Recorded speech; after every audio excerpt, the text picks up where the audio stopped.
Hello, everyone, and welcome to the show. Today, we're diving into a world that sits at the crossroads of ancient mathematics and modern meaning, the world of Vedic astrology, or Jyotish. For thousands of years, this system has been used as a map of karma, destiny, and timing, deeply intertwined with philosophy and spirituality. But what happens when you take that ancient, spiritually rooted map and place it in the hands of a pragmatic, secular mind? My guest today embodies that fascinating contradiction. He's one of the first few currently active Vedic astrologers in Malaysia, with over 28 years of deep study and practice. But his path here wasn't straightforward. Before decoding the movements of planets, he was analyzing the movements of markets, spending years in the structured, rational worlds of banking and real estate. So, what prompts someone to leave the world of tangible assets for the study of intangible cosmic influences? And more intriguingly, how does a person with that analytical background practice an ancient sacred science while identifying as an atheist? Does this become purely psychology, a system of symbolic timing, or does he see something else in the charts? We'll be exploring all of that today: the nature of destiny versus free will, the practical tools of Vedic astrology, and how to navigate life with a map that you might interpret in a radically different way than its ancient creators intended. Please join me in welcoming a truly unique thinker, Jyotisha Ravi. Mr. Jyotisha Ravi, welcome to the show.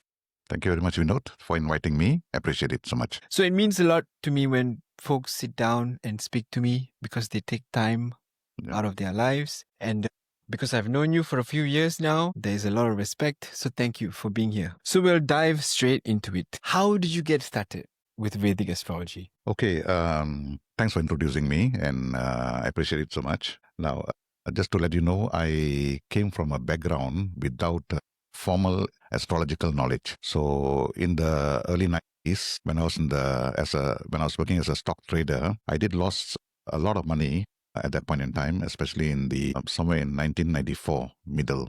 Okay, so I was totally wiped out from the industry, a streak of losses. Before that, I was doing very well, and then the whole season of that particular year, I was a bit full of losses. So obviously, that has exited me out from the market. And then, like anybody else, I was looking for answers. My friend, my colleague, who's with me at that point in time, he was telling me that, why not we go to a class to study astrology? Maybe we can find out what is the cause of our failure, because before that we were doing so well, and then suddenly we fail. So there must be a reason for that, right? So I was telling him that I'm not so much into religious practices, and because I always associate Vedic astrology with religious practices.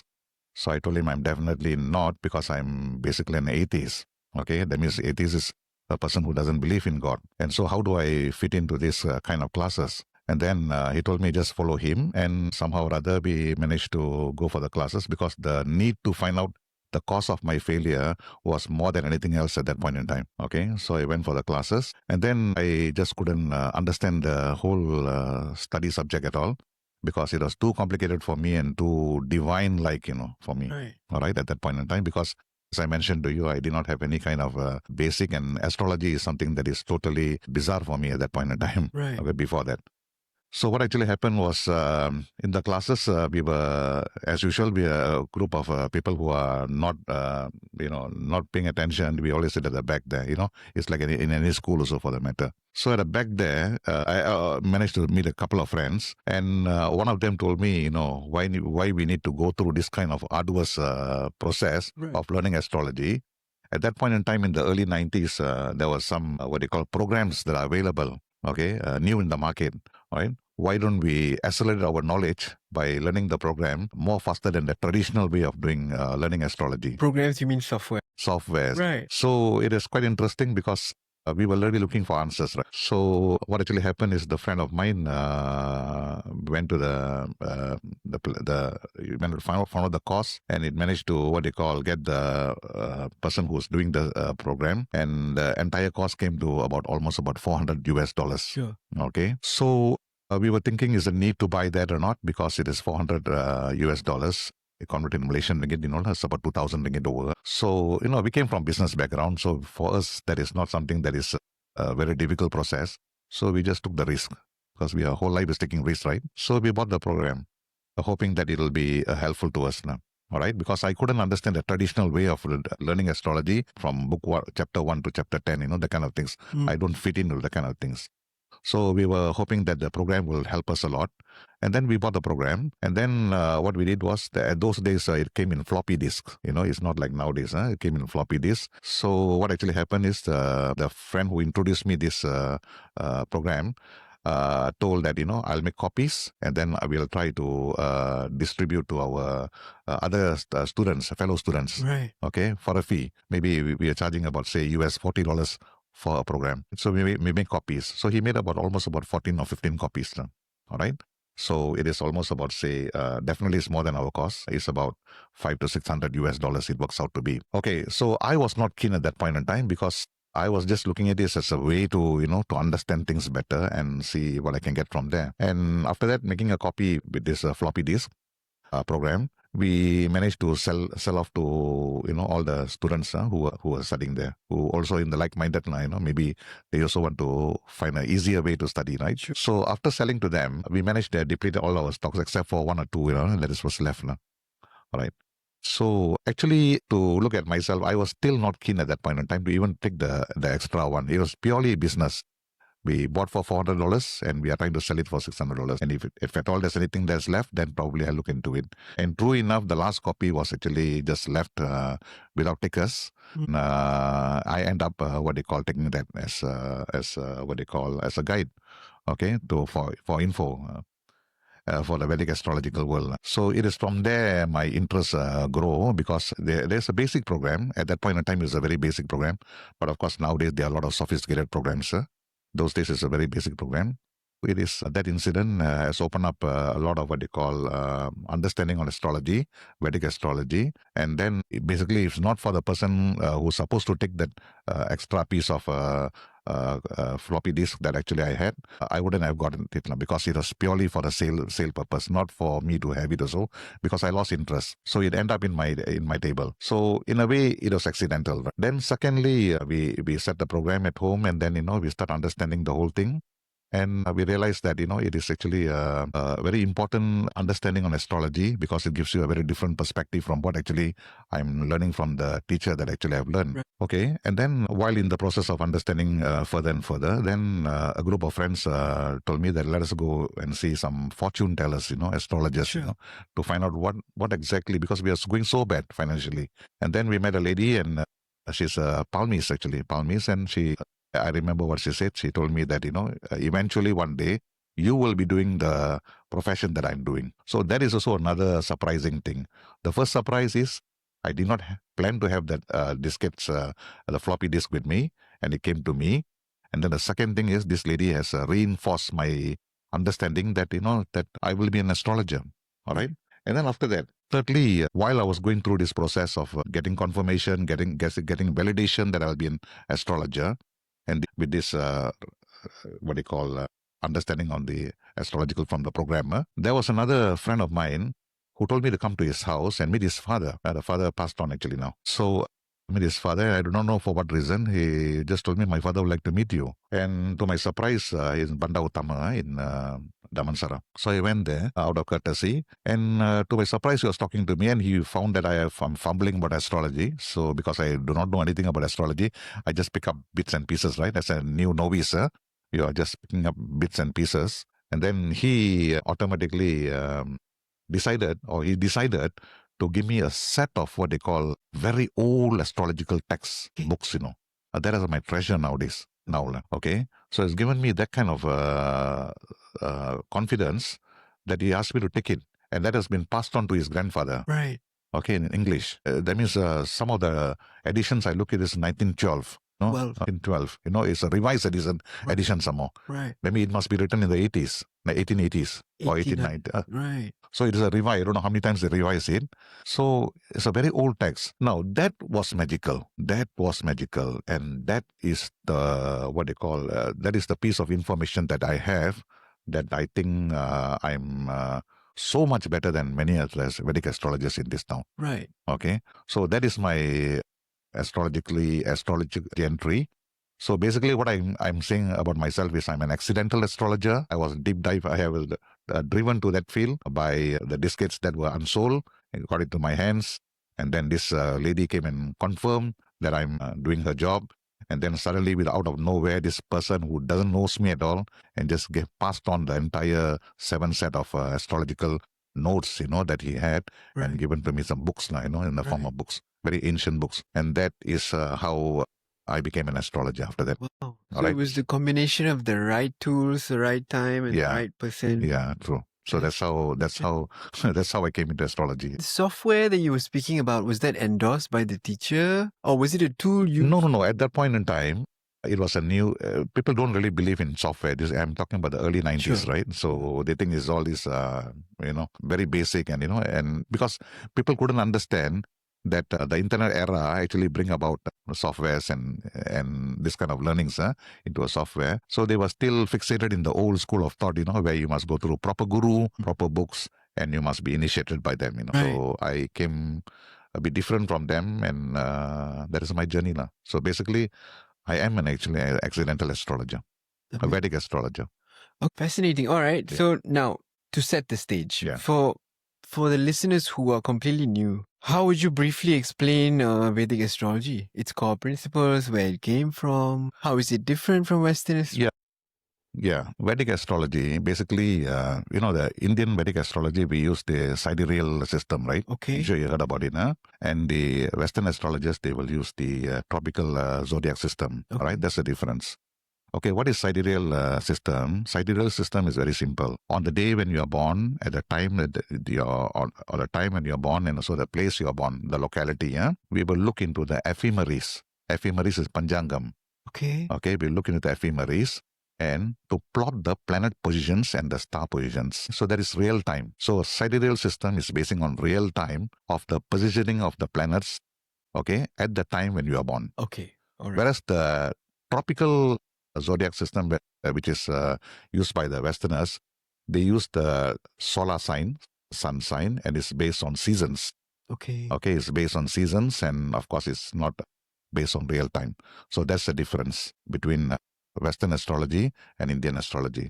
So the Vedic astrology, we use real time. The Western astrology use fixed time. Right. And how old are these systems? Who predates? Okay, well, I wouldn't know how long is Western astrology is all about, but because I'm not gone into that area. As far as Vedic astrology is concerned, it's about 4,000 years old. Okay, it is from the Vedas. Okay, it is from the Vedas, and it's been refined by a sage known as Parasara. Okay, so Parasara actually has refined Vedic astrology to the for modern practitioners through his writings in known as Brihat Parasara Hora Sastra. So that is the book that actually that's the text that actually used, and then he has actually refined those things from the olden Vedas text, and then he has refined it to more understandable terms that is even used by today's Vedic astrologers. So our father of astrology, we can consider is like Parasara. So that is 4,000 years. So in terms of what they call Vedic astrology, of course, that is the history part of it. That's the history part of it. It is about 4,000 years. The cultural part of it is it has been there in India. It has been practiced there. People usually for a few reasons, for marriage. They see that they see compatibilities. That is what they use those days culturally. And of course, for timing of events, good time, bad time, they just want to know. And of course, for problem solving, like example, like remedies. All right. So these are the three main important things people will use astrology. What is the astrology all about? If you look into Vedic astrology, it's about plotting your time of birth, your date of birth, and then in the form of the positioning of the stars. So what do you get from there? Actually, from there, you will know your life struggles, okay, your faith, and your destiny. Position of the planets and the stars at the day when you're born, at the time that you're born, we will draw out a table. And from the table, we are able to ascertain your struggles, your faith, and also your destiny. That is what we can see. And of course, the usage is for marriage, like as I mentioned to you, for timing, and also for problem solvings. These are the things people will use Vedic astrology. So I had a quick question. So if you are ascertaining the snapshot of the sky when the individual is born, now the individual's timeline is influenced by the elements in the sky, or does that just help you find out where the person is on the timeline? No, we are strongly of the view that we are influenced by the planets of Okay, that's where we are. Okay. we are strongly influenced by the planet. In fact, there's a term known as a deterministic law, right? I'm sure you heard about it. So a lot of things are determined, a lot of things are determined. And of course, I have different views on that. Deterministic law is, it is determined, but, there's still some allowance for free will and all these things like that. So I take a position that, although our fate is determined, but there's also a provision for free will. You look at it that way. Okay. So how does Vedic astrology approach the concept of destiny? If there is some predetermination or... Okay. Now, of course, destiny. How does Vedic astrology approach the concept of destiny? Is everything predetermined? In Vedic astrology, from your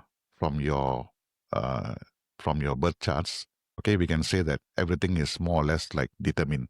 So how do I look at it? I still feel that destiny is fixed, and a lot of people are also having a misconception that everything is fixed. Then why the need to see an astrologer, or why should we modify our life, or why should we make choices? Yeah. All right, that is the practical. If it's going to be a linear story, so why? Why? Because it's already fixed.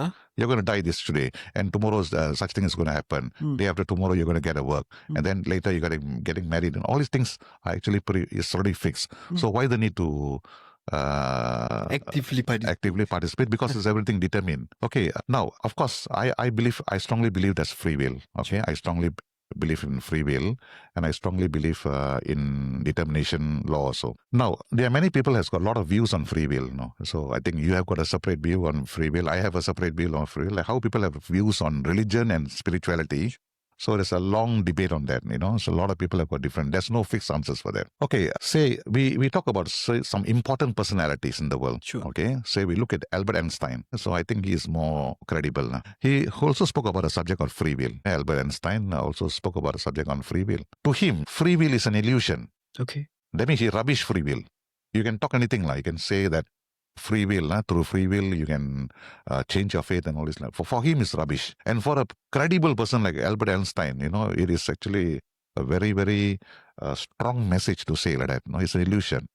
And he says that everything is determined. Okay, that means, in other words, he says determined. And he gone further by saying that we are like puppets tied to an invisible string known as destiny. Okay, so his message is like that. Okay. So you say that we are actually puppets tied to an invisible string known as destiny. All right. So that is his take on free will. Now, as I say this now, I have a different view on free will and also destiny. To me, I like to what they call, I wouldn't say rebut him or what. I like to what they call add on to what I feel on this subject that he has said. To me, destiny, if it is known, then you can make choices. That means, in other words, if you know your destiny very well, okay, it is decoded. If it's decoded, you know what's the story. Then you have a choice to do it or not to do it. So right? if you know... So that's a free will. But whereas Einstein, he did not know that Vedic astrology can decode your destiny, because they were in an era that, or they were in a belief system that our destiny is not defined to us, decoded to us. Okay, that's the reason he was using the word invisible string. Because it's unknown. So, but what happens if it's known? Say, example, if we are being told that, say the road. Let us talk about the road. The road is a windy road. Okay. It's a lot of windy road. It's dangerous with the sharp turns and all this. I'm sure all of us has gone through that experience. Okay. Now, the fate of the road is windy, and if you are trying to go in the same 110 kilometers per hour speed, you definitely would have go into an accident. Okay. All right, because the road is windy, because you do not know what is in store. Right. Okay, but what happens if you know that the road is windy and there's a sign that is being put in front of us? Okay, so what will do? You'll lower down your gear, you will reduce your speed, and you'll try to go to about 50 or 60 kilometers per hour. All right, so which means to say you have a choice, because it's foretold to you. You get what I mean? It's not foretold to you. You wouldn't know. Say, if you are not being foretold, or what is ahead of you in the road ahead of you that is not windy, is not being foretold. And if you are driving all the way, your chances of getting an accident is very high, and that is your fate. But here you are foretold. So you got a choice to reduce your speed. You got a choice to reduce your gears. So Right? it And doesn't- in other words, since you are being foretold, that means you can exercise your free will to see the outcome that actually you want. You get what I mean? So you can change the outcome. I will say yes. Okay. Okay, because to say everything is determined, yes, the whole life is determined. Determined. Okay, it's just that we have the what they call ability to change it through choices. And that's where the information is very important. The information is given to you, precise information is given to you, and then you can act on the information. So that is my take on astrology. So that is, in a way, he has mentioned that we are being tied to a unknown, unseen string as our destiny. But if the string is seen, we more or less we can control the string, okay, and we can behave according to what we want because we know what is in the string. The string of destiny. I'm just giving you an example. Okay. So that is my understanding. So I believe that even though things are predetermined, but in Vedic astrology, through the knowledge of Vedic astrology, we are able to tell you, decode the whole story, destiny story, and then we'll let you know how to behave. It's your choice. And you have the choice. You're a master of your own destiny. You have a choice to follow or not to follow. I guess I'm really curious now. If change is possible, to what degree, how much can you change the outcome based on what is on the chart? For example, if you're supposed to meet with I don't know, what's a good example? Oh, okay. Let me rephrase the question. In your experience being an astrologer, you have dished out a lot of information about people's charts and their possible timelines. Yeah. But in your time, have you seen a case where the individual has used choice to change the outcome to a great degree from what I have predicted in seen. the chart? You've I seen. have seen. And you must understand, just touching on my practice now, because your question is related to an explanation I need to make. I normally see my customers for 2 years. Okay, 2 years. I give them a 2 years reading, detailing what is in the story, what is the fate, and what is their destiny at that point, 2 years. And also on a month to month, I'll tell them how are the months ahead of you going to look like. Is there danger? Is there no danger? Is there clarity? Is there no clarity? Is there money opportunities? Is there career opportunities? Are you going to lose your career? Is there relationship problems and all these things? All right. So all these things are given. All right. So the story, the story is told, and then from the story, I'll give you the month to month. What is going to happen to you? So from there, they will take the periods they wanted, and they will react accordingly. So in a way, the faith is the story that I'm giving, and you can use the good time to what they call to make decisions and to even alter the faith also because you have a good time. Right. Okay? So in that sense, there are people who follow me, and then the fact that most of my customers, in fact, almost all my customers are repetitive customers. Okay, I have a very big sales. I have about, say, 70% of my customers come back to me every 2 years. 30% are new customers. And the 30% later on, they also come back to me. Yeah. Okay. It's like what they call ongoing story like that. Okay. So that means, in other words, some people manage to what they call when I get the feedback, some people manage to overcome the dangers, and some people they just fall into it. But both these people come to me. The one who overcome the danger is considered himself lucky. I managed to overcome that. Yes, there was a challenge. The one who did not manage to overcome the challenges, although been told, he would have come and tell me, I should have listened to you. Amazing. Okay, and then from now onwards, the next 2 years, they'll be become a ardent follower. Okay, it's like a what they call gospel truth, that kind of things. They'll follow that. Okay. Right. Okay. So now, just say you've given someone the blueprint or the chart. But we live day to day. We wake up every day feeling a little bit different. We are different versions of ourselves, different times of the day. So how do you follow your heart when you make life decisions, or do you follow the blueprint just in case you were given one? Do you live life like you want it to? Okay. See what happens? Is that reckless? Or do you follow the chart and, pay attention to it and make decisions based on that? Generally, I'll think that most of the people like to follow their hearts. Most of the people like to follow their hearts because, say, in terms of relationship for the matter. All right. So they look at the person from, they look at a girl, a guy looking at for a girl. They feel that, well, this person is right for me, and I think this person is a person that I'm going to get married. They may have these kind of things. All right. So that is the Manapurtham in Tamil, we call it. Okay. That means the heart says that, well, I think there's some kind of pull towards this girl, and I feel that this girl is potentially my wife, material. Right. All right. So that is the thing.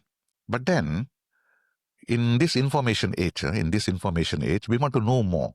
How do we know more? A lot of things that we have in mind. See, it's not like one night stand, you have a girl and then you take her in for a party and just do your job or whatever. It's not that. That is different. That is, or maybe just go for some time and, get to know each other without the purpose of getting. But marriage is something that you're going to stay with the person for a reasonable long time. And people don't get married to divorce. Right. All right. That is not the intention. But in actual fact, a lot of people are divorcing, right? Okay. So people don't get married to divorce. All right. If they know that outcome is going to be divorce, why they want to get married, right? They would have just keep as companions. What do they do in that situation? Okay. So if you say that follow the heart, yes, you follow the heart and you want more information. Okay. And that's where they will consult an astrologer. They will look into compatibilities. Okay. And the compatibilities tells a story.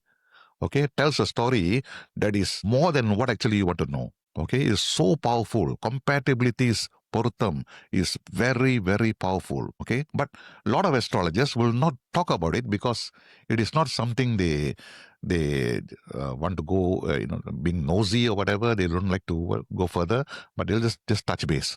Okay. Out of 36 areas that I've looked, 36 marks, you get about, say, 25, okay, you're above average. So just pass it out as good, average, or below average. Okay. So that's all. That's all you know.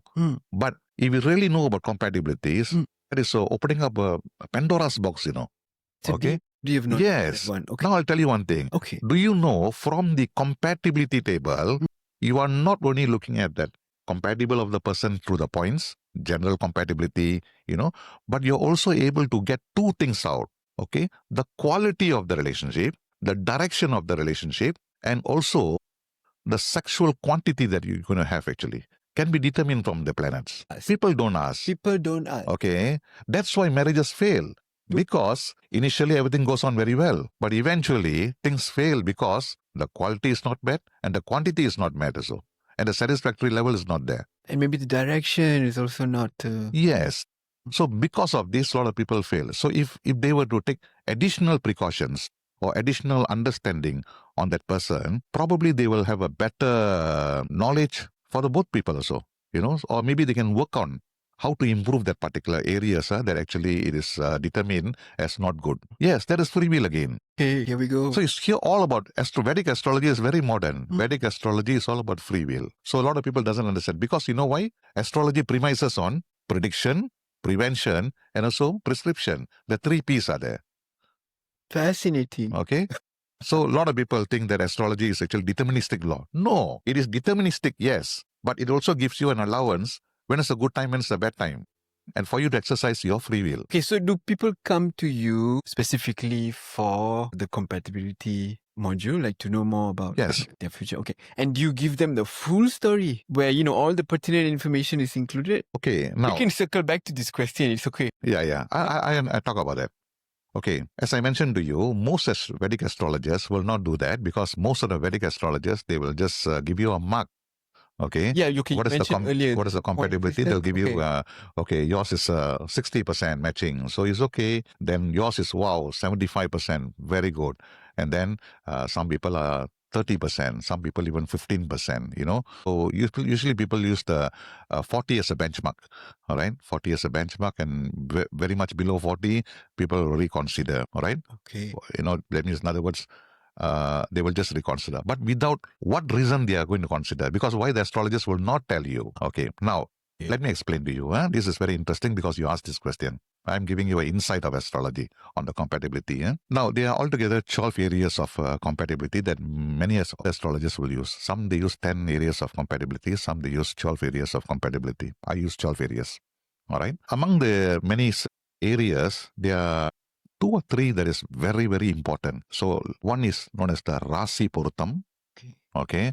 One is the Rasi Porutham is this particular sign and this particular sign, are they compatible? and the nakshatra is compatible or not. Nakshatra is the stars. Okay, so there is one thing that determines the quality of the marriage, quality of the relationship, and the other one is the yoni porutam, sexual porutam.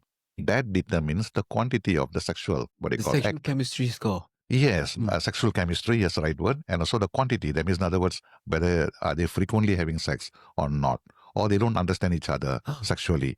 All that, Okay, that part is what. Now come back to the first part, and of course the third part is actually talking about the longevity of the relationship. Okay. Rachu. That means they talk about reasonable length of the marriage. Nobody expects a lifelong marriage, right? I mean, let us be practical now, So nobody expects that. In reality, not many people will be in marriage for 30 years or 40 years.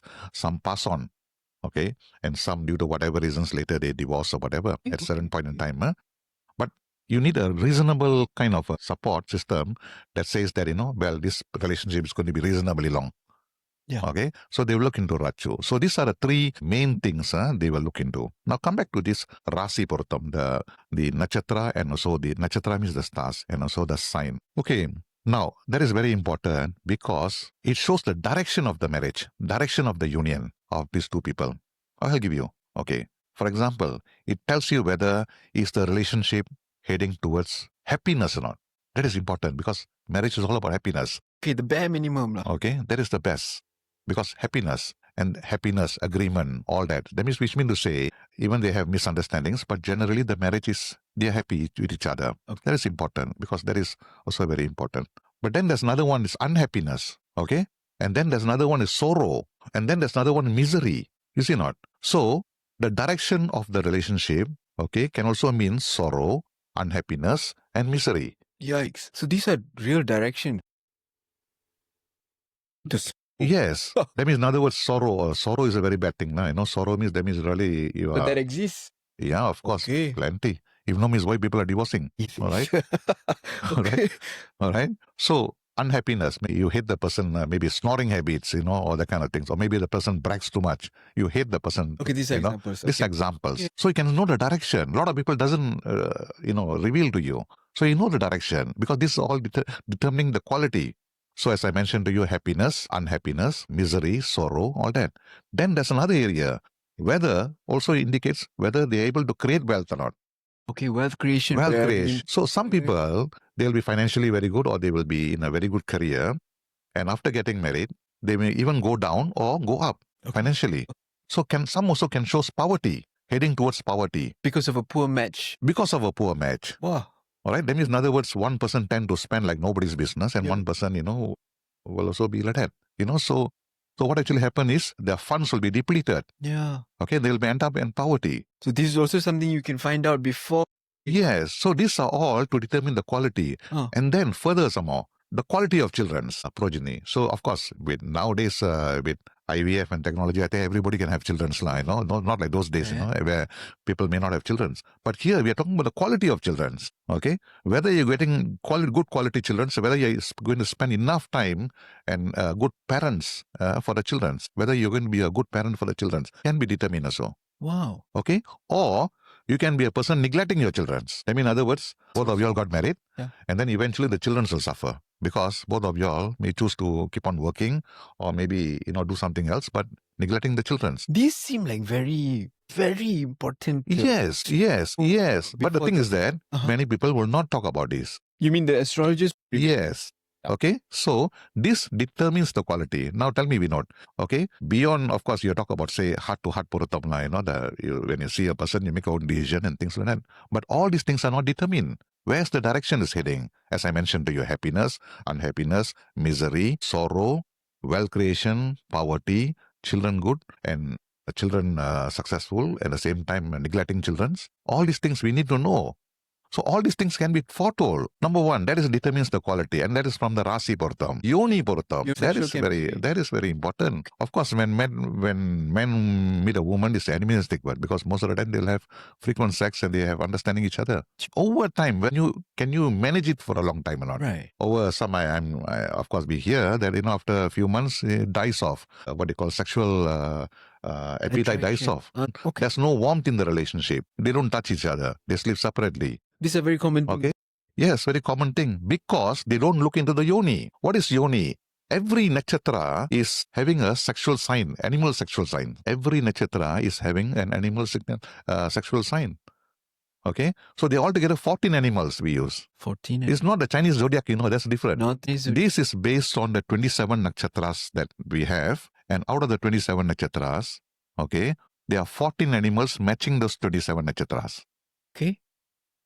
And Okay, that means in other words, every 2 nakshatras share an animal. Okay, the animal can be cow, tiger, elephant, horse, buffalo, dog, rabbit, serpent, mongoose, cat, rat, monkey, goat, and all these things like that. Okay. You must also understand there must be matching. Say example, if say you were born in a what they call a nakshatra of say a particular nakshatra, and the female also from this particular nakshatra, where say the animal sign for you is lion. Say example, your animal sign, that means your sexual instinct is like the prowess is like a lion prowess. I see. Okay, and then the female is also a lion, so it's 100% matchable because both understand each other's sexual needs. Phenomenal. That's why a lion only mates with lion, right? Okay. Generally. Okay. You can't expect a lion to mate with a cat, right? Confirm. Right? So they understand each other's sexual needs. Now, what happens? Okay? What happens when the lion meets, say, a goat, for example, or say, or another animal? So it'll become prey. You'll be preying on a victim. Right. Okay. Okay? Yeah. Okay. End up, the lion will be eating you up. So what actually happened here, in the bedroom manners, one party will be draining up the other party. And so much so the other party will find ways to not to have sex with the person anymore because it is too aggressive. You get what I mean? So compatibilities are important. So they use the animal. They use the sexual animal that you have actually. Okay? So they will look into matches. Of course, the best match is, say, cat and cat. Same. Cat and cat. Okay? Or even serpent for the matter, and serpent. Serpent. What happens if you have serpent and mongoose? What happens to mongoose? Oh, that means, in other words, you must understand, mongoose will kill the serpent. So it's not going to work in the bedroom. So what will happen here is, initially it'll work because it's men and female. Initially it'll work. But whether you're going to have continuous sex or not. Okay, and that's one of the reasons people divorce. You need to understand this, Okay, that is one of the reasons people are divorcing. Because why? More warmth in the relationship. And you've seen firsthand how a yoni mismatch can cause issues. Yes, because these are two things. Resounding. To me, these are two things that is very important. Besides knowing the person, Manapuratam, besides knowing the person, That's their I feel character. the first instinct, the first hunch you have on the person. Okay, this person's going to be my wife. Okay, but after that, I want to know further. Okay, that's where the Rasi Puratam and the Yoni Puratam is very important. The quality of the relationship and also the quantity of the sexual desires. Okay, need to be what they call ascertained before I make my further decision. If no, means we just stay on as friends. Okay, more like friends in benefit. All right, very platonic kind of relationship. It's up to you, but if you decide to take a person to marriage, these are things you need to know. Basis. And so this, unfortunately, many astrologers do not touch on this, but it is provided in Vedic astrology. You can do that. But you provide this extra information for your customers? Generally, people are accustomed to, you see, it's very difficult for us to come and tell this. Okay, for example, I'm a practitioner. Usually it's a good news, right? It's a good news. So they come and tell me, sir, I'm actually in love with this person and I'm going to get married to her. And of course, I just want to look for the compatibilities. Okay, ayo. Okay. Okay. So generally we look into it and we know that, certain things are good and certain things are not good, But you are in a marriageable mode, You understand now, You're marriageable, you're going to get married, say, you already plan your marriage maybe in 6 months' time or, in a year time. Why should I be the spoiler? All right, so I'll just let you know overall the marks are there. Unless you come and ask me in a very, you want an independent opinion, okay? And then probably, then we can go through all these things. But many of them, they are already in a relationship and they are already planning to get married. And this is just a customary thing they're going to do. And they just follow just want to see how, hey, I think I'm 60% okay, the kind of things. And so we have this kind of things. But there are some customers who go by proposal. No? That means it's not like through, the person, through proposal, through matchmaking. To matchmaking, yes, they will be taking additional information from us. They want to know the direction and also they want to know the sexual quantity also and satisfactory level in the sexual needs also between both of them. All right. So that's a very interesting thing. Many people are not aware. I'm sure you also, this is the first time you're hearing that all these things are there. hear about people seeking out compatibility information, because we are in Asia and the South Asian community still, the word you use is correct, customary for you to go and check compatibility before marriage. But I had no idea that you had so many parameters there that you provided that will ultimately decide if it's a make or break marriage. Yeah. So I guess for anyone listening and is about to go and get an astrology read, now you know that there are more facets to the compatibility check that most people provide for. Yes. And this is where the free will applies. Because after knowing this, then you can apply your free will, whether to go on or not to go on. Because why? It affects both parties, and they should know that it be a long-term relationship. It's going to be a short-term relationship, and nobody want to risk themselves. All right. Yeah. If we go into statistics, especially after COVID, a lot of divorces are taking place. Those days used to be 6 years, 7 years, people they divorce. But nowadays you're talking about, 1 month. Some I even heard about honeymoon. They went for honeymoon, so end up in divorcing. So I've seen this kind of things quite common. So it's because of these things, because they did not understand the quality of the direction, relationship, and also the quantity of the sexual things are there, or whether the satisfactory is there or not. Okay, I cannot help it. I'm curious about a very specific scenario, okay? You chime in as you feel fit. Just say someone comes to you in a good mood. Jyotisha Ravi, I know my girlfriend for 6 years now. We are going to get married. It's been a great journey so far. But my mom said, okay, need to check compatibility. Now, you go and check the compatibility. When you check the compatibility, you find that the scores are horrendous. It's a bad situation. There is no longevity. There is a situation with the progeny. There is no sexual chemistry. Now, in an extreme case where it's such a bad match, and the person in front of you is in such a positive mood. Yeah, what usually is like that. What do you do then personally? With all these years of experience, what do you now resort to doing? You mean to say... Are you going to be honest with the guy and tell him the story is looking bad? Or are you going to just give him an overview and say good luck with it? Yes, overview, good luck with it. Because you know why? You're in a positive mode and you're getting married. Despite your parents, ask you to check out and, despite whatever, you are in a positive mode. So I have to respect your positive mode. The score is so bad. It's an abnormally bad. You see, Vinod, a lot of people, they always think, when you're in love, you're very irrational. No? Definitely. Okay? You're because you think that people who oppose you are stupid people. They don't understand you. Defensive. Okay? When you are out of the love, then only you realize you are actually a dumb guy or you're a dumb person. You should have listened to everybody. That is human nature. When you're in love, you always think that you don't want to listen to negative news.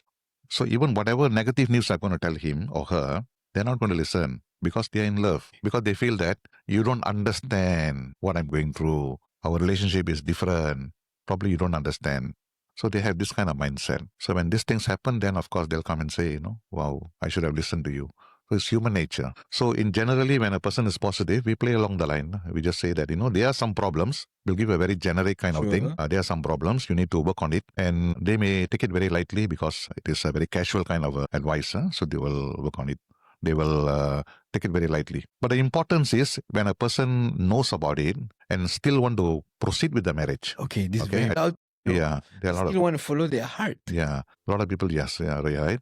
So there's also another important thing you can learn from this astrology is you know where the shortcomings. Example, there's no warmth in the relationship. So you have to make ways, overcome that. That's a choice. Either to follow the faith or you make amendments. Okay? That means, in other words, you work on it. Okay. You work on a relationship. Don't take things for granted. Right. Because you know. Yes. Yes. So the free will can overtake the faith. Okay. You get what I mean? But free will can overtake the faith when you know the faith, when the faith is uncoded or decoded. And this would apply for poor sexual chemistry also? Or is it a little bit more? Put it this way, let us be very open. Poor sexual chemistry. There are a lot of what you call modern ways. Modern ways to spice things up. To spice things up. That's what you're saying. Yeah. So we're not living in a medieval age. All right. Where nothing is available, right? Fascinating. Okay. All right. So now let's come back. There's some important stuff to cover here. So you mentioned very much earlier that Vedic astrology also has like a toolkit for remedies if you see situations or bad things in the chart. Can you explain a little bit about the remedies? Are they ritualistic? Are they religious? Are they psychological? What are they? Okay, this is a very interesting question because I think This is actually in everybody's mind, whether the remedies can really work or not. But there are many ways to answer this question. First of all, the remedy maker is more important than the remedies. Perfect. Okay, good. Okay. Whether the remedy maker is able to do the remedy perfectly or not. In order to do that, also we go back to the astrology table. So in the 12 boxes, that's from Aries to Pisces. I mean, in Western astrology, Indian astrology, the same thing, the 12 boxes. All right. A person who's going to do the remedy or is qualified to do the remedy that is going to be effective, because why? Remedies can be done by anybody for the matter. But whether the remedy is going to be effective, you must have a natural credentials, okay? Natural. So the maker of the remedy, whether he has got some houses, some what they call planetary positions in a particular house, okay? And I'll reveal to you. I'm open to it. Sure. The house is Aquarius. Okay. In Tamil, we call it Kumbha. Kumbam, Kumbha. Okay? It is Aquarius. Mm-hmm. What is Aquarius? I mean, for a lot of people, think it's just a star. It's just a sign, okay? But that is actually the house of dark arts. What is that?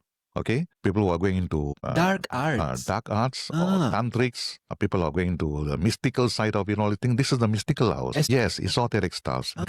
All right, this is the house of that, and depends on what planets are placed there. If you have a Jupiter in this, Jupiter is known to be a benevolent planet. Jupiter is a good planet in simple terms. If you have a Jupiter in an angular position, means that means in the right position, in a very favorable position, in those particular house of Aquarius, that means that person is the right person to do the remedy. White remedies. I'm talking about white remedies. The white remedies, those remedies are purely divinistic and purely non-dangerous. Okay? They don't invoke all these entities, right? A lot of remedies are also done through entities, dead souls and things like that. So there's dark arts. That's dark arts. Okay, here is white arts. All right? But if you have a Ketu there, say Ketu is a mystery planet, or in a particular sign, in one of those signs, there are three nakshatras occupying the house of Kumbha. One is Purattadi, one is Sadayam, one is Avitam. Okay, there are three, what they call nakshatras there. So if it is the particular Ketu or Ketu is sitting in one of those stars here, the constellations, okay, that means in other words, you are capable of doing dark arts in a dark way. That means you are prepared to do remedies, but using entities, foreign entities. Wow. Okay. Your natural predisposition. So if you were to pursue that body of knowledge, it'll work. Yes. But both these people who has either Ketu or Jupiter, okay, in this particular house, they are practitioners. Okay. That means they are capable of practicing. Only thing one is doing the white way and one is doing the black way. Right. Because remedies in both ways. Some they will invoke, like, say, the black ways are, say, example, like go to the cemetery and get the soil from there. Or they will use spirits, that kind of things. Yeah, that sounds very tantric. Yes, tantric. And this is the white way is actually, you don't do that. You do the clean way, to solve a problem. Both are intending to solve a problem. Right? So the thing has to be established first. In fact, Kumbha, the house of Kumbha and Aquarius is known as what is called God's fowl, Foul. Okay, some what they call occult kind of understanding. The house of Kumbha itself is a God's fowl. That means, in other words, it is a cursed house against religion. Tantric is against religion, right? I mean, that's what they say, all right? In fact, those days when you go to the old text, spirituality is against religion, but you're not supposed to follow spiritual context. You're only supposed to follow religious context, right? Yeah. Those days, ancient days, medieval days. So when you have this kind of planets in this particular house, that means you are actually off tangent, all right? So you are not in the system. You are actually playing downstream already. You're actually in the, different. These are different. So now this is to answer your question, whether the remedies. So the person must have this kind of thing. So the maker is there. But you can't ask the remedial maker to show me your astrological charts, whether you are capable of making the remedies that is good for me. Because no astrologist or no remedy makers will come and tell you. Then the second thing is the remedies. The remedies are also part of the three things in astrology, as I mentioned to you: prediction, prevention, and prediction. What they call prescription. Right. All right. The remedies is done to mitigate the things, mitigate the sufferings that you're going through, or the planetary negative influences indicated by the planetary influences, that is to negate it. That means, in other words, to neutralize it or to negate it. Okay. And you asked me this question, whether there's a spiritual, a religious way, and then there are also some gemstones, people also use remedies, and some are through planetary.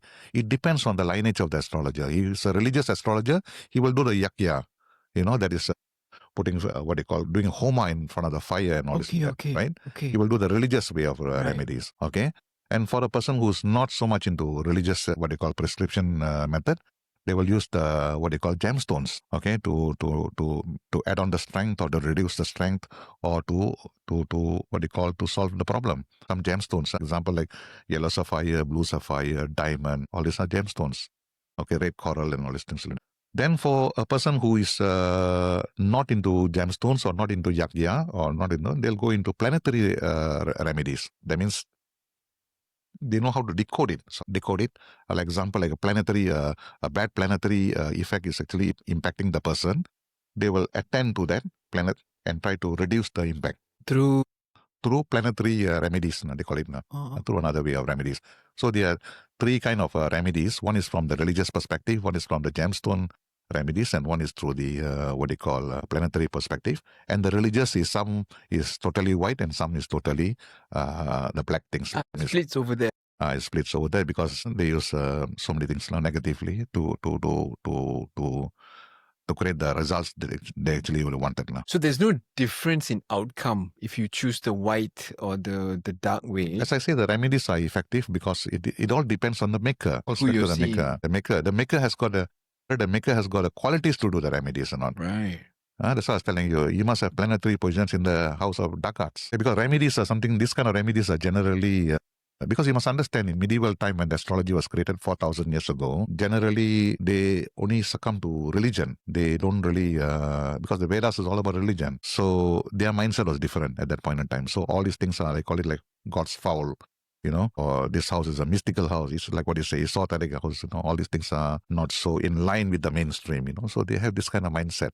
So you must understand at that point in time when they created this astrology 4,000 years ago, this is the mindset. So here's an interesting fork in the road here. As an atheist, how do you reconcile the existence of that segment where, through divinity, through dark arts, you can still achieve something? It sounds like the methodology is a little bit quite intangible, yeah? Okay, atheist and Vedic astrology. Yeah? Of course, I think that that's essentially that's the area you're coming from to learn. Okay, now a lot of people don't understand. A lot of people don't understand that actually atheists can practice Vedic astrology. Cool. Okay. A lot of people are fixated. You must be a religious person to practice Vedic astrology because Vedic astrology is from the Vedas. Okay, so that is the mindset. Okay. Now, if you were to go back to proper understanding on this subject, have you heard about this, the school of Samkhya? No. Yeah, the school of, it's a philosophical school, Samkhya, S-A-M-K-H-Y-A. This school of Samkhya is actually a philosophical school. That means, in other words, they talk to you. It's deeply rooted in Orthodox Hinduism. Okay. Samkhya, school of Samkhya, is deeply rooted in Orthodox Hinduism. That means very old Hinduism. Their thoughts are one. And they themselves are actually atheists. Okay. See, the paradox is they are actually deeply rooted in Hinduism, but the reality is they are atheists. Okay, they don't believe in God. But the school of Samkhya, Samkhya philosophy is deeply rooted in religion. In Hinduism, Samkhya only works on two things. One is Purusha and one is Prakriti, right? They work on these two things. And Prakriti is actually all about Vedic astrology. Okay? Purusha is also consciousness and Prakriti is nature. That means the people's nature. So they have this kind of combination here. There's a school that talks about consciousness and also nature, study of nature. So, school of Samkhya's philosophy is talking about these things. They don't talk about God. But they subscribe to the body of... That means they respect the Vedas, but no difference to God. And that's not a requirement or necessity. Yes, and because you must understand, that is most, what they call surprising, because you know why? That is so Orthodox Hindu philosophical thought, and they don't talk about God. You get what I mean? Okay. So, it is already there already. So atheists can practice Vedic astrology. Okay, we appreciate the Vedas, we appreciate the Parasara's work. Okay, and then we use these tools to solve our problems, to understand ourselves better. Because finding the truth is not in the domain of religion alone; it's also in the domain of spiritual people also. Definitely. Okay, who says only from the religious angle only you can find the truth. Right. Okay. And people who are doing self-introspection like Buddha and all these things like that, they don't talk about God. Okay. But what they are looking for is seeking the truth, not right or wrong. Right. Okay. We are all not interested in what is right, we are not what is wrong. We are all interested in seeking the truth. And spirituality is one way. Spirituality is going into meditation and discovering yourself better. Who am I? Nothing to do with God. That path is your tool. Okay, you follow this path, religious path. Okay, you're told, who am I? You can find out who am I through understanding the Bible, understanding the religion, Gitas, and all that. Here is you are doing your own searching, Right. So you don't want to be told. Right. But the fact is, both of them are looking for the truth. Both are seeking for the truth. Right. So what I'm trying to tell you here is we want to find out the truth, irrespective of wherever it is. Okay. But we are more interested in the subject than the messenger. Okay. We are interested in the subject. And we are using these astrological tools because it's very, very credible. Very, very credible. And of course, that gives rise to another question, whether astrology is scientific or religion. Yeah, I was just about to get there. Okay. Because that is also another thing that actually I like to talk about, because it's a very interesting thing. Because first of all, many people are of the belief that, astrology is just a pseudoscience. That means it's a science, but not science. Or like a belief. Okay. Yeah. And there's one group of people, no, this is actually certain, this is a very credible knowledge. So what actually happened here, somewhere in 2002, a group of disgruntled people, so-called intellectual disgruntled people in India, in Andhra Pradesh, they took this matter to the court. Let the court decipher whether Vedic astrology is science or Vedic astrology is not science. Wow. Okay. So they want the court to determine. So what actually happened is they went through the three courts, the lower court and the higher court, and came out to the Supreme Court, because Supreme Court is the last court. Okay. And finally, they were surprised. The Supreme Court of India made a statement, a judgment, that Vedic astrology is a valid science. It's a pure science. Okay, that was the court ruling. Yes. Okay. They come to what they call a final judgment, that they have decided to call Vedic astrology as a valid science or a pure science. Okay. Okay, there are reasons for that. You like me to share? Please. Okay. Now, you must understand, we are using Vedic astrology uses sidereal system. Sidereal system is actually the position of the planets, real-time planetary positions and the stars.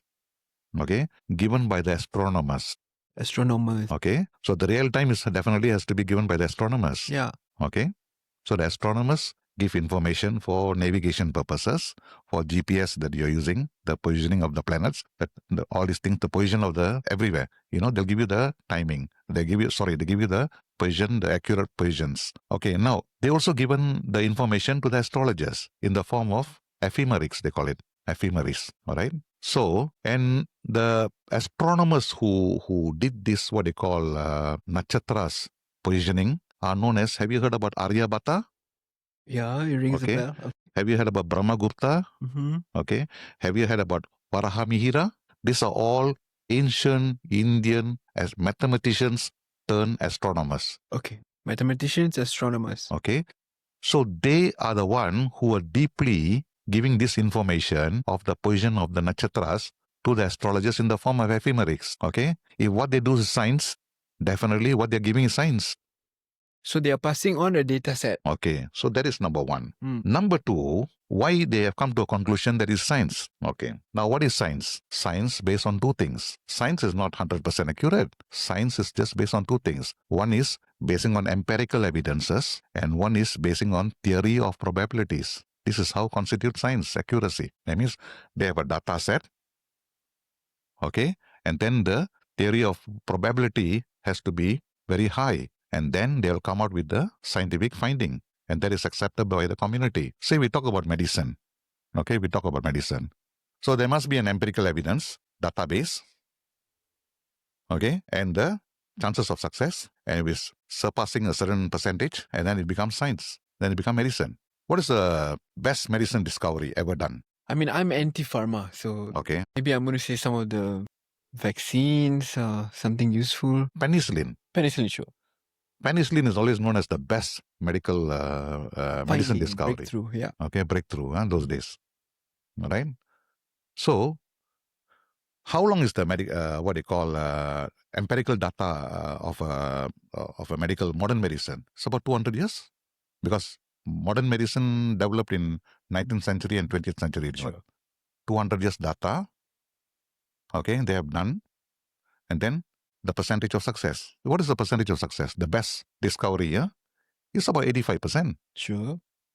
Okay, because you must understand, there's also a 15% to 20% who are antibiotic resistance. So this doesn't mean that it can apply to everybody. A noble penicillin product that they have discovered, there are people who are resisting towards it, about 15 to 20%. So the efficacy is only about 80%. Or the strength is only about 80% applicable. Or vaccines for that matter. Vaccines are even lower. You go through 1 jab, 2 jab, the COVID vaccine, 1 jab, 2 jab, 3 jab. After that, you still, you have it. So it becomes science. Whereas, according to the judge who made the first ruling, the astronomers, Aryabhata and all these people, the second ruling, he talks about Vedic astrology has 4,000 years of empirical evidence. Okay, so it's a big data set. 80% of success rate.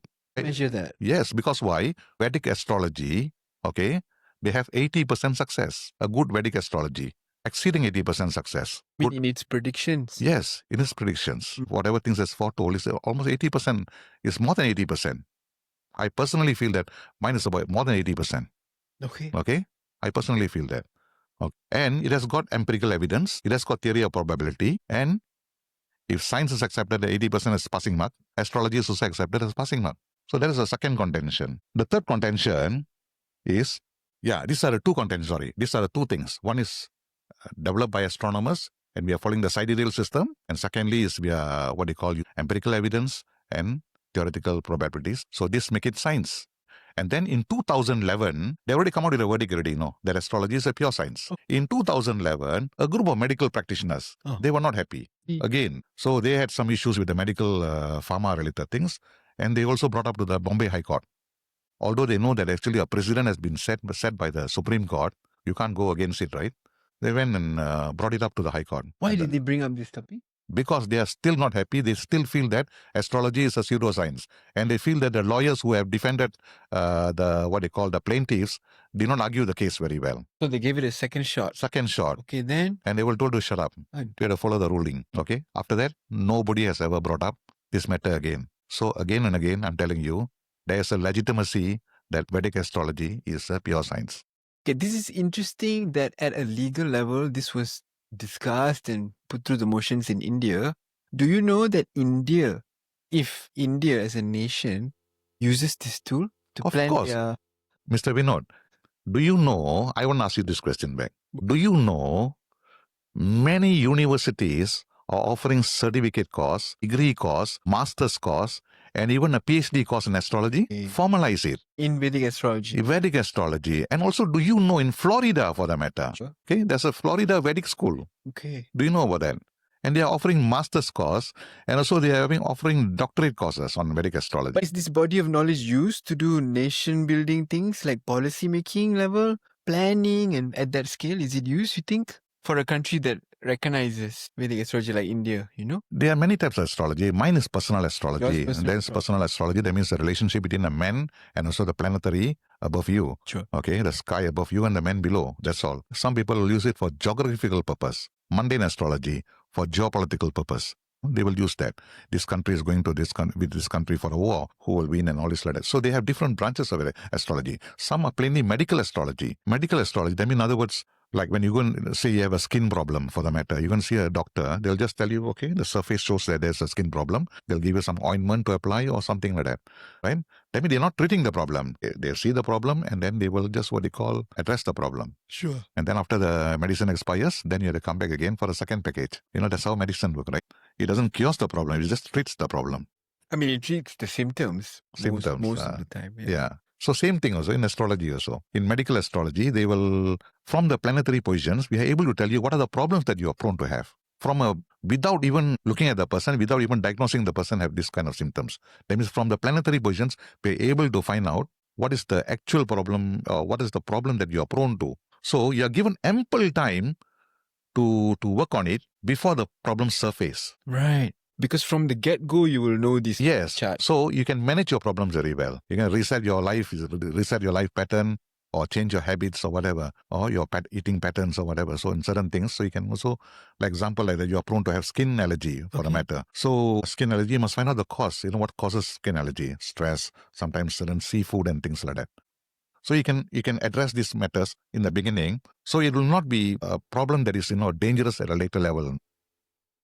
So with knowing sooner, you can address the severity of your experience. Even Hippocrates, for the matter, I don't know whether this is true or not, but it is splashing over the internet. Hippocrates, father of modern medicine, okay, he did mention what doctor who doesn't know astrology is a jester. Is not even a doctor.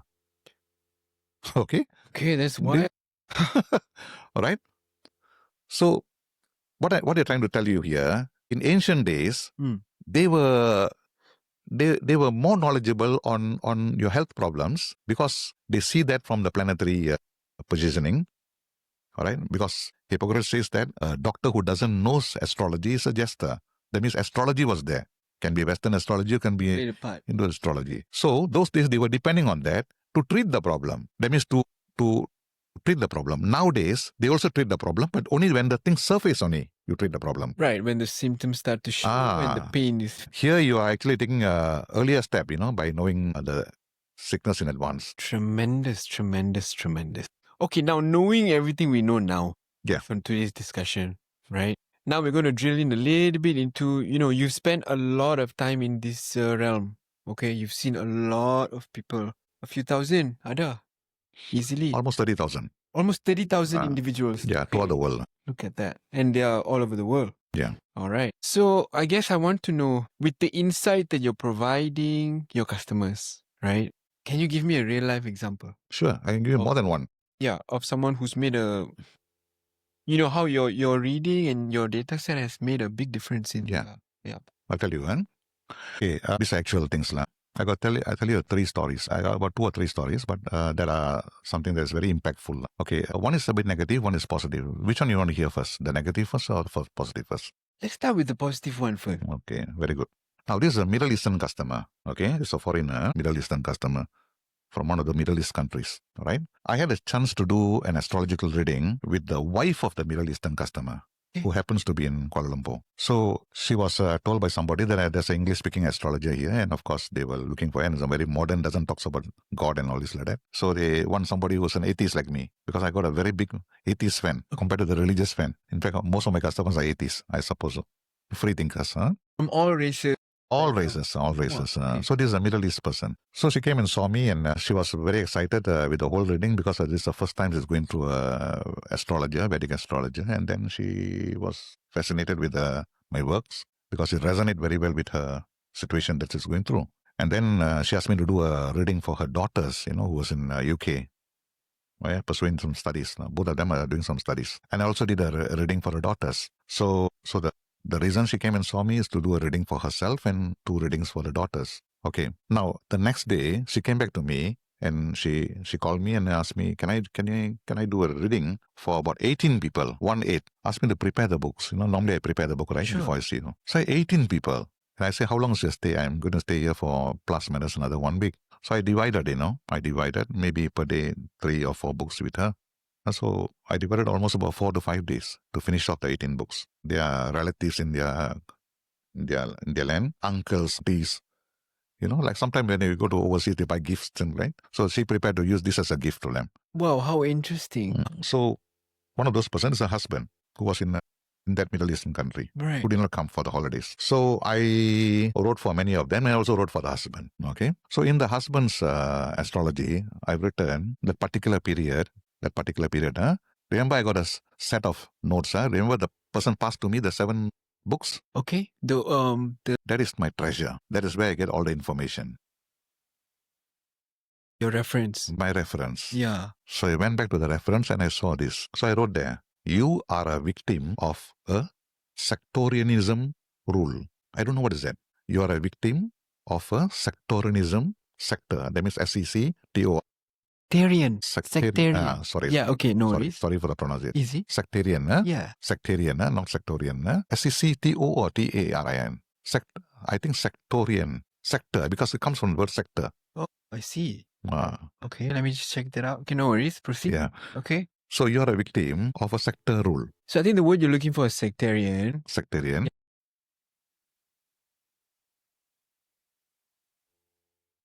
Yeah. Groups, okay? Sectarian. Okay. Okay. Thanks. Thanks for bringing up.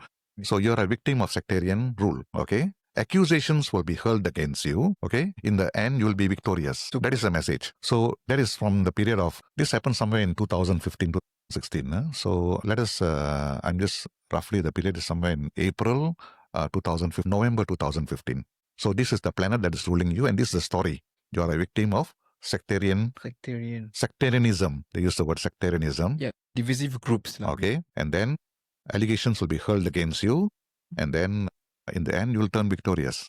That is the message. That is written from the book. I exported the whole thing to the book. So there are 18 books. And she also did not know what is that when we were going through. And I did not know what is that also, because it is such a kind of a statement that you need to experience it, right? Right? To know what exactly it is. Or you need to be from that part of the world where this Yeah. thing is common. Yeah. It's not very common. Because I have not seen the person. Yeah, okay. So when I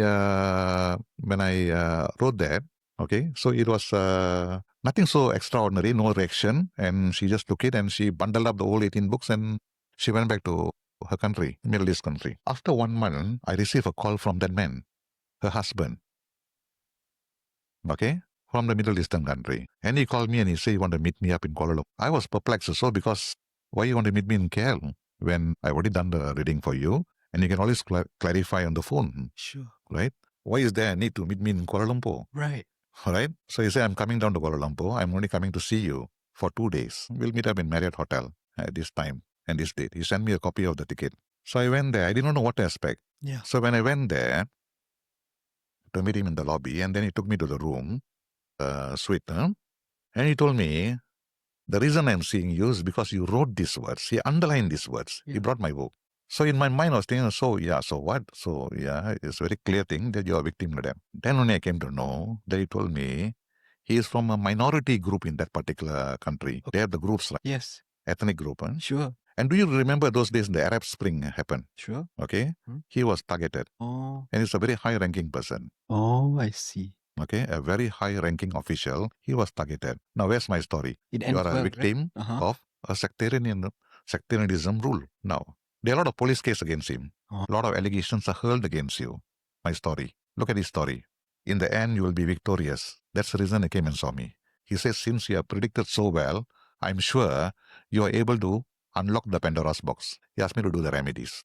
You mean when he came to see you, did this already happen to him or no? He's going through that. He's going through it. Because I told you what, somewhere in April that particular year to November that particular year, this is the story. And say, I can't remember exactly, but he came to me somewhere in the middle. And he's so worried about what's going to happen to him in the next few months. Although I gave an assurance that you'll become victorious. But he hasn't hit the point of victory yet. Yes, He's now come that's the to reason he see came you. to see me. Okay, nice. Because he feels that if I know the starting, I should know the end. Phenomenal. Okay, then. Okay? And I did the remedies for him. Wow. Okay? And you chose a planetary. Yes, planetary method, Sure. not the religious method. Sure. Not that, because as I told you, I go on the planetary Focus. methods. Okay? And the problem was resolved. Okay. Okay? Whether my remedies work, I wouldn't know. But the story was, you will He'll turn come out victorious. victorious. Okay. So maybe it's destined for him to meet me to solve the problem, or the problem will just fizzle out naturally. I wouldn't know. I wouldn't know actually what actually happened. Yeah. But this story, it made me a hero in their country. No. That is story one. Now the bad story. So basically, in story one, you maybe saved a life. Yes. Kind of because you told him Yes. ahead of hand. That was beforehand. time. Without seeing him, brother. Without seeing him, I was able to tell you this. Now come back to the second story. This is a bit bizarre. This one is a negative one. Let's go. Extremely negative. Dear God. Those days, in the early 2000, before 2010, before 2011, I used to travel and meet people also. Okay, I can also do in my place. I can also do the reading at their place. That was the somewhere in 2008, 2009, 2010, around that time, the 3 years. I was quite flexible. But of course, I'll travel nearby the places, where I'm comfortable. So I received a call from this particular gentleman, and he told me that he wants to see me. And he told me, I've heard about you. I know you are very direct and very straightforward. And I would like to make an appointment with you. Come to my office to meet him. And I went to the office. I prepared the book. While I was preparing the book, That's from the sources. Quite a horrifying story. Lah. So I depend on the sources and then I prepare the book. And I was thinking twice whether to write or not to write. The content was heavy, very heavy. But in the meantime, he also called me up. while you're making it. While I was making it, Yeah. he called me up and told me, sir, I appreciate very frank and direct inputs. Okay. Because I've seen many astrologers, so you are strongly recommended, and I believe that you will be as direct as possible. So that gives me a consolation, blessings. So I can export the whole thing without minusing anything. Sure. And wrote the whole thing. What I wrote there will be an act of perversity on your part. Okay. His own doing. Act of perversity on your part. Perverse. That may result in criminal proceedings against you. Gosh, okay. That was clear. I mean, that clear. was in your statement. I'm very clear. I always write the frame. What's written? Because my source is very powerful. Wrong. So I wrote that. So that was the overarching. So in my mind, I was thinking maybe this guy doesn't pay tax. Maybe there'll be some kind of what they call, I don't know what he does. Because I wouldn't know. Because this is a statement that's written, right? I need to talk to you, then you'll understand this better. Right? As how I did not understand the Middle Eastern guy's problem when I wrote about the message. So same thing applies here. Act of perversity, and there will be criminal proceedings. So I went to his office. Without realizing, I'm meeting a VIP. Realize as you... When I arrived there, not a small guy, not ordinary Joe. Yeah. This guy is a very important person in his organization. So I was having doubts. Act of perversity, criminal proceedings. I was having doubts. Where perverts, normally we think that, these people are very inferior people and things like that, right? And suddenly we see, a very polished person. Oh dear. How can this be? So I was wondering. Okay. So I went there. So I was made to wait in the waiting room by his secretary, and he was still having some telephone calls, and I waited almost about 7 to 8 minutes. Okay, she gave me a 3-in-1 coffee. Right? Hospitality. Yeah, hospitality. So after that, he came all the way, and I was apologetic, sorry for the wait, and then he came, took me to his room. His room is a very big room and very posh.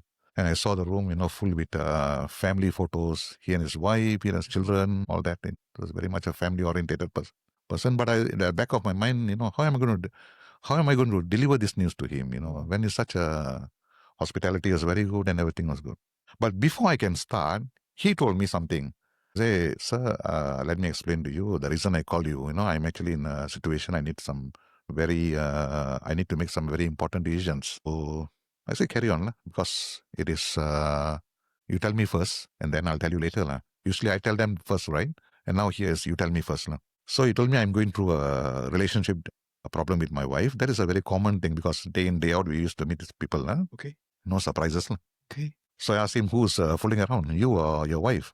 He say, nobody is fooling around. We are just not compatible, and there's some issues going on. What is the issue? I told him. Then he told me, I'm accused of molesting my daughter. And at this point, you've already walked into his space with this written in the book. Yes. Already delivered it. And I've already written one day earlier the message. True. And you haven't delivered this message yet. Okay. Yes. Now he's already... Deep inside me, I was appalled, Oh my God. What is written here and what is he telling? Same subject, He is telling me that the wife has accused him of molesting his daughter. Okay. His 9-year-old daughter. Then I asked him, anybody can accuse anybody. Is there evidence, tangible evidence or whatever? He told me there's a CCTV. I asked him, did you actually do what you have been accused of? Then he told me no. Okay, but he told me I'll bath up my daughter, I wash her private parts and all that. All right, he told me in that manner. But I think this alibi is given by perverts, They have some kind of alibis. They did not do it, but actually they're doing it, The CCTV won't lie, right? And people know what is a soft touch and what is a heavy touch, right? And now the wife is making a police report. And the police are investigating, using a psychologist to investigate, to talk to the daughter, to get the real evidence. What is my story? There's act of perversity on your part with criminal proceedings against you. And then, so the thing is that before I opened up my story, he told me, I've been framed. This is his version. I've been framed. And now you tell me, what are my chances of me coming out from this situation? Interesting question. Yeah. A man in fear. Yeah. You can smell something's not right here. But did you Then I told him, Yeah. okay, let me go to the book. Let me read the whole message that I've written for you in totality, then see where it meets. It goes, yeah. The moment I spoke to him about this, there's an act of perversity and there will be criminal proceedings. He was stunned. Anyone would be. Anyone would be. Yeah. It's highly specific. I was equally stunned because I was stunned at the very first instance when he come and tell me, hey, you know the best part of it? I was also worried because I'm actually in his place. Right? You mean you're in his place? You mean you're his physical? His location. The concern is? I was worried whether this person is going to take it lightly or going to take it very seriously about this because, in other words, I'm telling you that whatever you're telling me is bullshit because there's an act of perversity there and there's criminal proceeding again. I choose to believe this than you. So you told him there's going to be criminal proceedings. So yes. He's going to get into hot trouble. Yes, and actually the proceedings, the police matters actually within the time frame, okay? And he was stunned because he was trying to sell a story that he's innocent to the entire world. He is victim, self-abnegation, right? They call it, right? So he's playing a victim card. So now when I told him, you're not the victim, you're the perpetrator. How did he react? You know the best part of it? He told me straight away, he left the book here and asked me to go off because he was shocked. He don't know how to react. But you managed to finish your presentation? No. I just read that part only because it was an embarrassment thing for him. Yeah. He couldn't take the embarrassment. Imagine that. And he couldn't take the embarrassment because somebody told him about this and this thing has been written 4,000. Not only that. Yes. Yes. And I understand the space because he wants the space because he feels so funny and so useless. I walked away. All right. So these are my things that actually surprises me. And, all these things are written thousands and thousands of years ago. Two quick questions about the last scenario. The first one, did your read have details about what happens after the proceedings? Yeah. But you didn't get a chance to present? No. Huh? Okay. But I gave the book to him. I don't know what actually happened after that. Okay. Maybe you would have, because the second question is what he must have taken the book very, very seriously after that. Definitely. Okay, I wouldn't know what actually happened to him. But, after that, there's also other stories and see whether he was guided by that. Did he get back to you after that? No. I don't know what actually happened to him. Yeah. So these stories are actually there. And of course, got a lot of stories here. But this, since you asked me two stories, I'm just telling you two stories. Yeah. So that Middle Eastern guy who believed that, he took all the effort to come from there to here, 7 hours flight. And he benefited from my work. And his life outcome was as predicted. He came out of the situation Yes. And then this person, if he would have come and see me earlier, okay, this could have been preventable. Because you would have told him. Yeah. But then the question is whether you believe or not. That's another thing. Because the onus is on you to believe this or not. It's not my call. It's your call. Yeah. You mean, the second scenario you gave me sounds like it's been happening for a long time. If you approached him before he got into trouble, he would know immediately that there's a danger. That he's, his number in terms of what activity he's pursuing. But what is interesting here is how did the people who wrote this astrology 4,000 years ago know what's happening now? How did the source material have? Yes. And that is my power I have actually. Fascinating story there. You want to hear another one? Sure, we have time for another one. Let's go. Yeah. Positive or negative? This is, I don't know how to put it, positive or negative, but this is put it in the middle. Sure. All right. Let's add some flavor. There's one is a positive, one is negative, and this is middle. The text is written, you think you are going up when you're actually going down. Okay. All right. Money opportunities seen. That's the message. You think you're going up when actually you're going down, and then you will convince to the world otherwise. That means whatever things that you say, whatever things that you believe, you feel that is right, and you'll convince to people that you are right. That means this person must be a good convincer. That's what he says. And then money opportunities are there. So these are the three things that I mentioned to him. You think you are going up while you're going down. That's one. The second thing is money opportunities. And the third thing is you convince people that actually what you're doing is right. That means this is the message that came. Right. I didn't know the person and we are meeting the person. Now this person is involved in money related problem. That means he has borrowed some money. Yeah. Borrowed some money from a group of lenders. Okay, runs to millions. Put it this way, it's a corporate guy. Okay. Short-term money from a group of lenders. And the lenders are not so clean lenders. They are the money lenders. Okay, he pledged a lot of his properties, a lot of existing properties as a collateral for the money. That's a story, his story, his actual situation. My story is that. And he's supposed to pay a certain percentage every month. But went through a lawyer. The entire transaction was done through a lawyer. Oh, no, I see where this is going now. Okay. So later on, long story cut short, he couldn't pay and the lenders transferred the properties to their name. He came to know that the properties were all transferred. Initially, they said that they will not transfer the property to their name, provided you pay the monthly installments correctly via a lawyer. And then later on, he played the victim card. He sued the lenders because, according to him, it's not a rational practice because it's purely money lending done in a very arm twisting method. True. And going through a lawyer is not supposed to engage in this kind of activities. Yeah. And he's suing them for transferring the property to the lender's name. That's what the issue is now. And he's been going around telling everybody that, he will win the case. He will be winning because he got a very good case. The facts of the story I wouldn't know, but this is what's going on. Went to the court, deliberated, he lost the case. Okay. But before that, the lenders came for a table settlement. They came for a table settlement, say that, well, we do not want to take this matter to the court. We'll try to give you a kind of a package that, is a win-win situation. That means you lose some, I win some, you lose some, that kind of things. Fairly equitable, that is reasonable, all right? So this guy refused to accept that. See, my third thing was money opportunities. The second thing was, you're convincing the people that the entire world you'll get a winning case. You know what I mean? But that's and the first case is, you're thinking you're going up, actually we're going down. Finally, he lost the case. You're right. He didn't take the offer before the case either. Yes, offer came in. He was actually on a losing case, right? All this I mentioned. So did he acknowledge this after it all happened? That maybe he didn't. Some people take it very personally because when the fact that I was telling him, you think you're going up, but you're actually going down. It hurts its ego. Yeah. All right. So it hurts his ego. They choose to disbelieve because the second statement says that you're convinced the world otherwise. So you feel what you're doing is right. But look at the verdict. Right? So it's in accordance to the grand plan that was written 4,000. Epic. Those were very important examples. Thank you for sharing. Welcome. I feel like we've covered so many important things. Yeah. To my dear listeners. Yeah. If you guys want me to have more sessions with Mr. Jyotisha Ravi, please get in touch with me. Unfortunately, today we have to wrap up the session, but I'm looking forward to having more discussions like this in the future.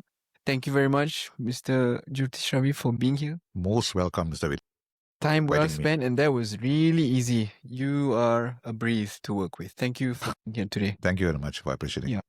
And for those listening, for your information, this recording is deep in December. For those of you celebrating Christmas, Merry Christmas. Those of you traveling for New Year's, have a safe journey back to family. And I wish you all a Happy New Year and a Merry Christmas. And looking forward to another episode soon. Thank you so much, guys. Thank you. Thanks.